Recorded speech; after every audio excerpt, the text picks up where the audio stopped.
Hola, ¿cómo les va? Nosotros aquí en una nueva entrega de Tal Como Son desde Recoleta Gran Hotel y Mansión Miura. Pero antes de que conozcan a mi invitado de hoy, les presento a quienes confían en mí.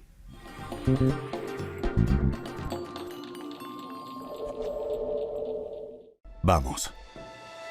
Vamos a la provincia que merecemos, a la que soñamos, a la que disfrutamos, a esa provincia en la que podés estudiar, trabajar, emprender y quedarte.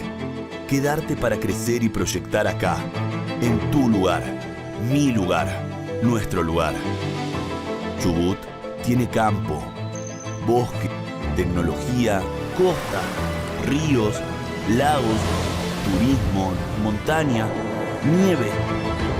Y nos tiene a nosotros. Desde el mar a la meseta y desde la meseta a la montaña, vamos hacia un mañana mejor para la provincia. Porque en Chubut hacemos futuro.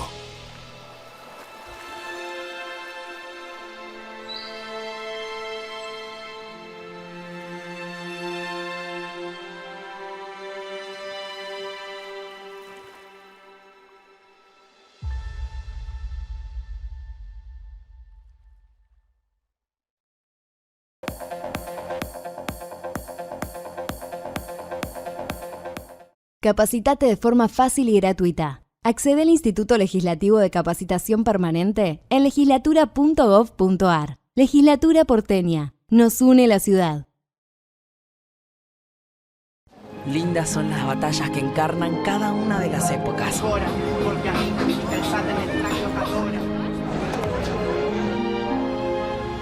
Buenos Aires, la ciudad más linda del mundo.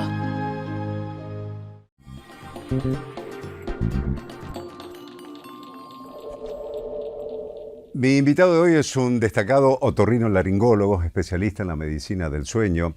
Vamos a estar hablando de la importancia del buen descanso, del buen sueño y también de apnea, del ronquido, cómo combatirlos, qué debemos hacer.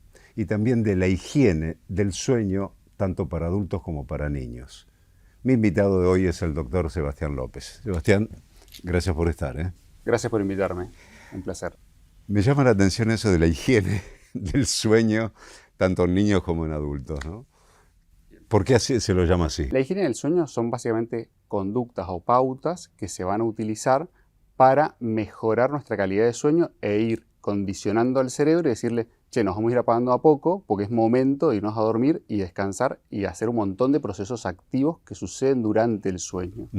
Entonces, son todas las cosas que van a sacar, todas las cosas que van a alterar esta función normal o función biológica esencial que es el sueño. O sea, no ver pantallas, tener luces tenues, no estresarse o recibir malas noticias, bajar la temperatura del cuarto o tener un cuarto totalmente preparado. Son algunas pautas que uno le va dando según las rutinas que tengamos cada uno para mejorar o condicionar esto de irnos a dormir. Situación cotidiana. Pantalla, serie de televisión que te enganchás con un capítulo tras de otro, episodios. No es aconsejable. Eso es si estás en la cama. O sea, mirarla sentado en un sillón y después te vas a la cama. No, tal cual. Ahí yo siempre digo que es importante saber por qué la pantalla no. Porque yo vengo de tipo como un loro y te repito, pantalla no, y creo que todos medio lo sabemos. Sí. Pero a veces es importante saber por qué.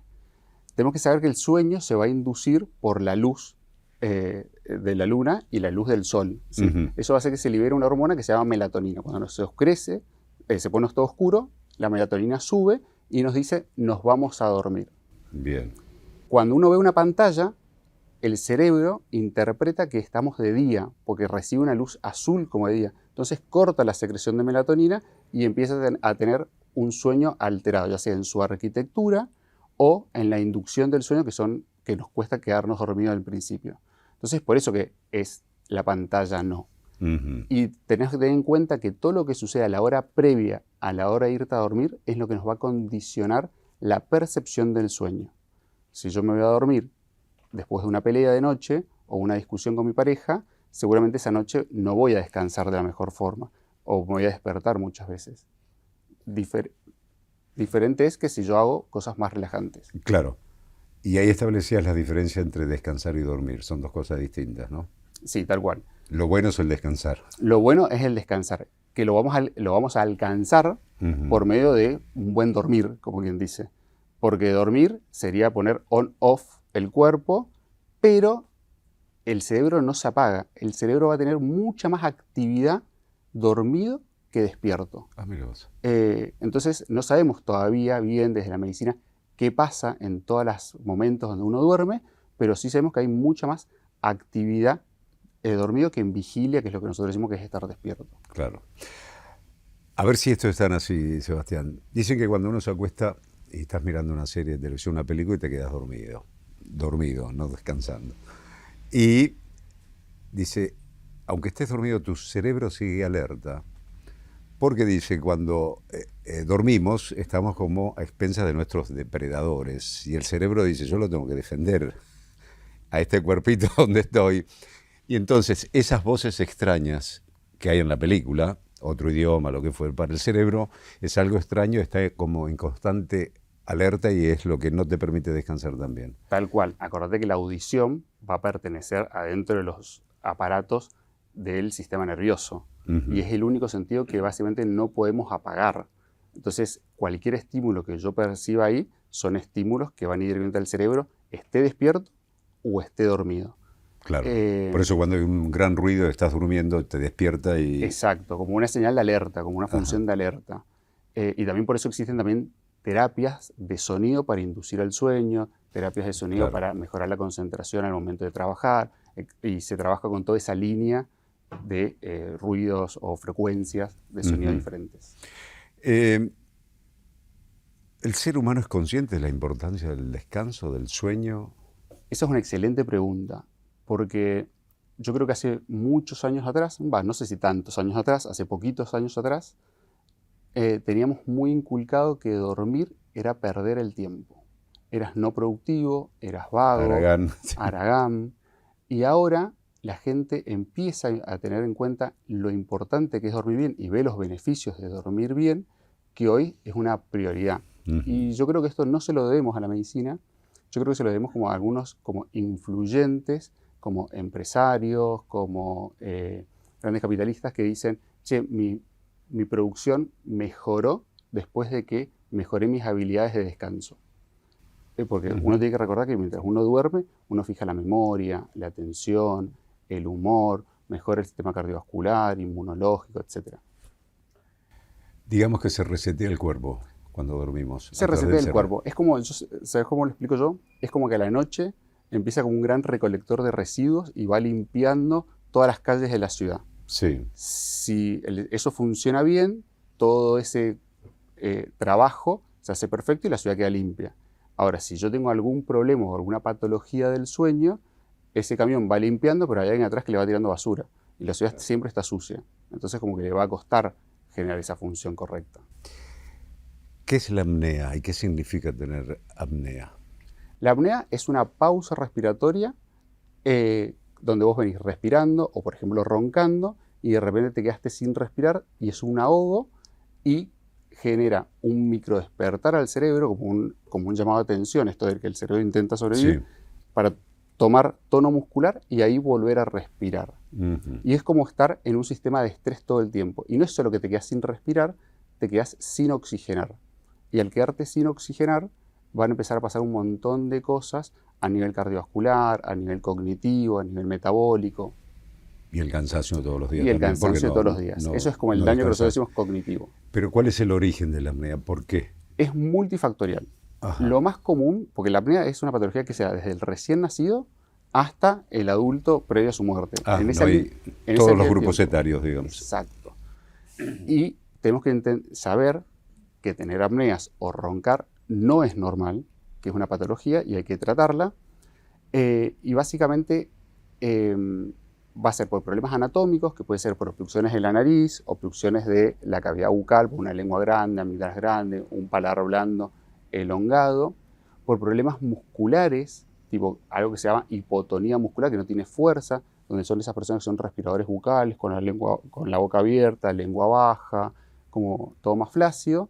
Y después hay algunos problemas como más del medio interno de las diferencias de oxígeno y dióxido de carbono en los pacientes, pero es multifactorial. La obesidad es otro factor importante. ¿Y lo emocional? La angustia, el dolor. Lo emocional no va a ir tanto al momento de tener apneas, sí a lo que va a ser a la percepción del sueño y sobre todo va a influir más en el insomnio, ya sea de conciliación o de mantenimiento, que es el me acuesto y no me puedo quedar dormido, o me acuesto, me quedo dormido, me despierto en medio de la noche y no me Sí. puedo volver a dormir. Ahí todo lo que es lo emocional va a ir más por este campo. Todo lo que es más como anatómico o anátomo-funcional va a ir más por los trastornos respiratorios como el ronquido y las apneas. Claro. ¿Y qué diferencia es el ronquido y apnea? ¿Alguno es más grave que el otro o son No, iguales? me gustaría siempre decir que la apnea es una enfermedad silenciosa que trae grandes complicaciones, pero es poco silenciosa. En su mayoría de las veces está asociado al ronquido, que es un ruido que se produce porque el aire entra como a gran presión, a gran flujo, y hace que las estructuras adentro de la boca vibren. Y ahí se genera el ruido del ronquido, ¿sí? Pero eso es porque tenés apnea. No necesariamente. Uno No puede tener necesariamente. ronquido sin apneas Sí. y puede tener apneas sin ronquido. Pero en un número frecuente Sí, es lo más probable que estén asociadas estas dos patologías, ¿sí? Y como dije, y el ronquido que nosotros vemos como una sensación, o se vio durante mucho tiempo desde lo social, como algo, mirá cómo descanso, mirá cómo ronco, mirá y que cómo está. o que el tío mirá cómo ronca, o el papá, o duerme etcétera. profundamente. Duerme profundamente. Eso ya sabemos que eso está mal, es patológico, ¿sí? Porque aumenta el riesgo de hipertensión, aumenta el riesgo de cansancio. Ahora todo el tema del sleep divorce con los problemas de pareja, porque una persona ronca y la otra persona no ronca y altera el sueño del otro. No es algo tan liviano. Es más, es una de las causas más importantes de divorcio en Estados Unidos, el ronquido. Ah, mira vos. Sí. Mirá vos. Hay que tener cuartos separados, dicen, ¿no? Hay que tener cuartos separados, hay que normalizarlo los Hay que- cuartos separados a veces. Claro. ¿Se cura el ronquido o la apnea? Sí, se cura. ¿Se eliminan, Eso- digamos? A Eso ver. es lo importante, que sí tienen tratamiento el ronquido y las apneas del sueño. ¿sí? Ujú. Y hay múltiples tratamientos, que es verdad, no todos los pacientes van a ser candidatos a todos los tratamientos, pero hoy existen tratamientos de ventilación positiva, que son unas máscaras para dormir, tratamientos quirúrgicos, ya sea de cirugías de la nariz o de la vía aérea, existen tratamientos odontológicos, que es utilizar dispositivos de avance, ampliaciones del maxilar, o tratamientos de rehabilitación fonoaudiológicos. También como tratamiento Sí. del ronquido y las apneas está todo lo que es el tratamiento del sobrepeso y la obesidad, ya sea cirugías bariátricas, medicaciones, etc. Entonces, es importante saber que sí existe un tratamiento, pero tenemos que ir a buscar un médico que esté especializado en tratar estos problemas. Claro. Digo, ¿la solución de máxima es la quirúrgica o la quirúrgica es solamente para algunas afecciones, digamos? Son para algunas afecciones, no para todos. En general, del 100% de los pacientes que tienen un trastorno respiratorio, el 30% es un candidato quirúrgico. La verdad que la mayoría a veces van a responder a medidas de higiénicos dietéticas relacionadas a los trastornos respiratorios, al control del peso, del sobrepeso y la obesidad, y capaz que a los sistemas de presión positiva, que son unas máscaras o unas bigoteras que se utilizan para dormir, que es como aire ambiente presurizado que me mantiene la garganta despejada. ¿sí? No es la única solución, hay muchas más soluciones, pero lo importante es saber si uno es candidato o no es candidato a estas cirugías. Nosotros, Claro. por ejemplo, para saber si vos te podés operar o podés tener un tratamiento odontológico, hacemos un estudio que se llama endoscopía de sueño, que es en quirófano o en una sala de procedimientos, donde por medio de una sedación los ponemos a roncar a los pacientes e imitamos una noche similar a su noche habitual, y en ese momento le metemos un fibroscopio por la nariz, que es una camarita, y vamos examinando qué parte de la vía aérea, que es desde el paladar hasta la laringe, se pueden ir obstruyendo y de qué forma, y en base a eso vamos diseñando un tratamiento específico Adecuado. para cada paciente. Para eso. Y la rinitis, que es alérgico. La rinitis es una inflamación de los cornetes de la nariz, Sí. que es con lo que nos decían más o menos las carnes crecidas de antes.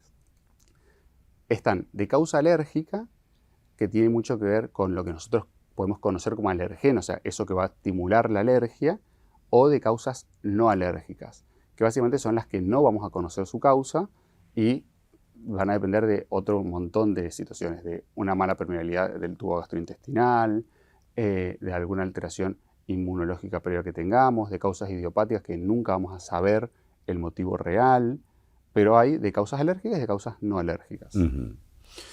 Bien, yendo a... ¿La rinitis también es curable totalmente o no? ¿O es una La crónica que se mantiene? Depende el segundo nombre que uno le ponga. Si es una rinitis aguda porque estoy resfriado o tengo una sinusitis Pasa. aguda, pasa. Si la palabra dice crónico, no. Y ahí el objetivo de nosotros es tratar que cada vez que vos tengas una crisis sea de menor intensidad y que entre crisis y crisis cada vez pase más tiempo. Ujú. Y hoy también existen un montón de tratamientos de nuevas líneas que hace que los pacientes tengan una excelente calidad de vida. ¿Ronca más el hombre o la mujer?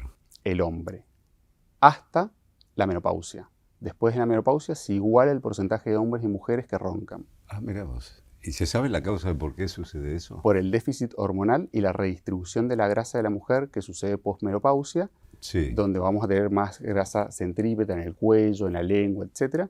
Y va a hacer que la mujer empiece a roncar más y que empiece a tener apneas. Y el otro motivo es que la depresión de los estrógenos y todo lo demás va a hacer que los músculos se debiliten. Ujú. Yo siempre digo un ejemplo burdo, pero digo, a los 20 tenemos la cara acá, a los 30 acá, a los 40 acá y se nos va cayendo un poco la cara. Lo mismo sucede con todos los músculos adentro del cuello. Que para eso hay tratamiento fonoaudiológico, ¿no? Para Exacto. fortalecer toda la musculatura allí del cuello y la garganta, ¿no? Exacto. Eso está bueno. ¿Es bueno dormir una siesta o no? Es bueno dormir una siesta que sea corta y en un lugar que no sea similar a la habitación, para que el cerebro no interprete que es horas de dormir de noche. ¿Sí? Podés seguir de largo, claro. Exacto. A todos nos ha pasado que hemos dormido una siesta larga y de repente te despertás y decís, es la mañana, estás ¿Dónde medio estoy? perdido, ¿Dónde estoy? porque Sí. entraste en las famosas fases del sueño. Lo que uno tiene que hacer es una siesta corta que utilice lo que es la latencia del sueño, que son de 20 a 30 minutos, que es el que te acostás al tiempo que realmente te quedas dormido. Tiene que ser en un lugar que no sea oscuro, sino que sea más luminoso. Por ejemplo, puede ser en el living, en el sillón. Y si vos después de esa siesta tenés que seguir trabajando, podés hacer una power nap, que es una siesta de café, que te tomas un café bien cargado antes de dormir, te vas a dormir esa siesta de 20 minutos y cuando te levantás después de los 20 minutos, te levantaste con los efectos del café. Entonces te levantás despejado, más productivo, mejora la atención, mejora la memoria y el rendimiento laboral. Y esto no se contradice, perdóname el desconocimiento, ¿no? Pero a la noche que te dicen, no tomes café porque la cafeína te va a dejar con los ojos abiertos así, no te vas a poder Exacto. dormir. Pero una siesta, ¿vos a qué hora la dormirías? 1:30, 2 de la tarde. 2 de la tarde, hasta Sí. las 2:30. Hasta las 4 de la tarde podemos tomar un café, que es lo que más o menos una vida media, hasta las 10 de la noche, nos salvaría. Después de las Claro. 4 de la tarde no deberíamos tomar ni café, ni mate, ni ningún estimulante, porque la vida media de que va a estar en el cuerpo esa droga, más o menos van a ser 6 horas. ¿El alcohol es enemigo del sueño? El alcohol es enemigo del sueño. Y en principio no, porque en principio genera una sensación de bienestar, donde me puedo dormir, me relajo, pero si este alcohol se vuelve algo más crónico de la habitualidad para poder dormir, que muchas personas lo utilizan para poder dormir, empieza a fragmentar, o sea, a entrecortar el sueño y genera también alteraciones del tono muscular, donde vamos a roncar más, nos vamos a obstruir más y después por último va a liberar una hormona que se llama antidiurética, o va a inhibir la hormona antidiurética, Sí. que va a hacer que orinemos mucho de noche. Y va a hacer que nos tengamos que despertar para ir a orinar de noche. Y eso hace que el sueño sea entrecortado. Volviendo al tema del ronquido, ¿el volumen del ronquido representa la gravedad de lo que tenemos o no? Aquel que ronca y se apenas escucha y el otro que lo escuchas a media cuadra. Bueno, eso también está bueno preguntar, porque muchas personas dicen, si ronca más como un oso, es peor. Si ronca medio, dicen, yo ronco poquito, no pasa nada. No.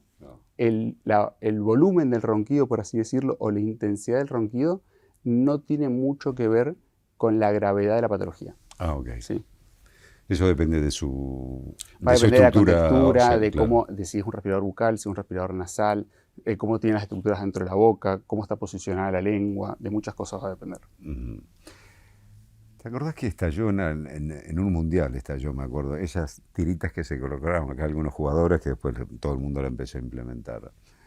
Eso que es para lograr mayor entrada de aire, ¿para qué sirven? Y si son positivas para corregir alguna patología o no. Mira, las banditas se llaman dilatadores nasales. Sí. Se usan en la medicina hace un montón de tiempo, lo que pasa es que tuvieron este boom Claro, a través del deporte. A través del deporte. Y en realidad lo que ellos quisieron mostrar fue otra cosa, que ya después lo hablamos, pero las banditas funcionan siempre y cuando estén indicadas por un médico, porque no funcionan para todas las alteraciones de la nariz. Entonces, para algunas alteraciones puntuales de la nariz que se llaman patología de la válvula nasal, que es la unión del tabique, que es lo que separa los dos fosas nasales, con esta parte, o la debilidad de estos cartílagos que se pueden hundir cuando nosotros respiramos, funcionan. Si yo tengo un desvío del tabique, unos cornetes grandes, no van a funcionar. Ajá. Y van a funcionar para optimizar la ventilación de la nariz, que trae un montón de beneficios. No van a beneficiarse para dormir mejor, como dicen. ¿Sí? Y aquellos que se tapan la boca para dormir, es decir, no voy a roncar, entonces me pongo una cinta. El mouth tape. El mouth tape, ahí está.